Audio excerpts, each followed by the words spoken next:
নমস্কার বন্ধুরা আপনাদের আজকে দেখাচ্ছি। দেখুন, এটা একটা কমার্শিয়াল প্লাস।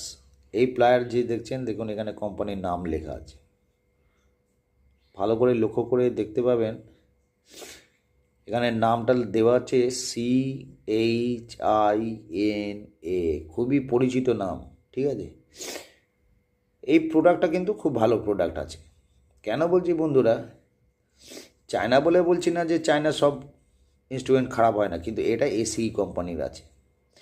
তো এসি কোম্পানি খুব একটা খারাপ হয় না। এর মধ্যে কী জিনিস আছে এই দেখুন।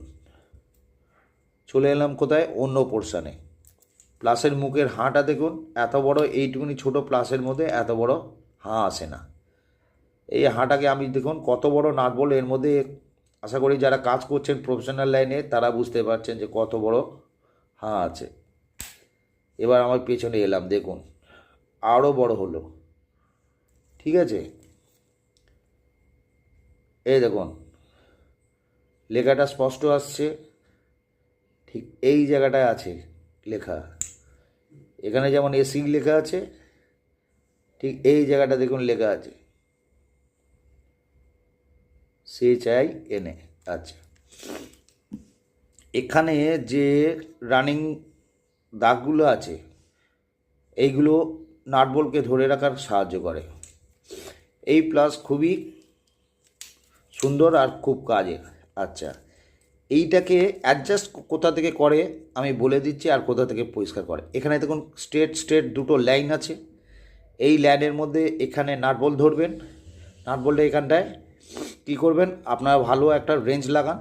আশা করি এটা 6 নম্বর 8 নম্বরের মধ্যে কি 9 নম্বরের মধ্যে কাছাকাছি রেঞ্জ লাগবে। না হলে একটা প্লাস ইউজ করুন। এটাকে ঘোরান উল্টো দিকে, এমনি ঘোরাতে দেখবেন এই রিপিটটা খুলে আপনার হাতে চলে আসবে। রিপিটটাকে ভালো করে ঘষে আপনি কি করুন, ওখানে একটু তেল দিন। তেল দিয়ে আবার এটাকে টাইট করুন। এত টাইট করবেন না যাতে প্লাসটা আর খোলেই না, ঠিক আছে। এটাকে টাইট করুন। টাইট করে দেখবেন আপনার অ্যাডজাস্ট করতে কাজের সময় অসুবিধা হবে না।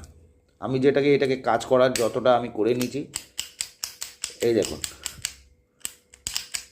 আমি আপ অ্যান্ড ডাউন করতে পারছি। আপ অ্যান্ড ডাউন আমার সুবিধা হয়ে গেছে, ঠিক আছে। আপনারাও ওই রকমভাবে করবেন। এই দেখুন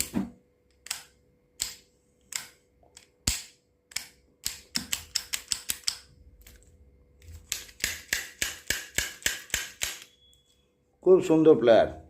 এরকম প্লেয়ার আপনারা ইউজ করবেন, তাহলে ছোট বড় নাট কোনো সময় আপনার কাছে রেঞ্জ নেই, আপনার ভালো হবে।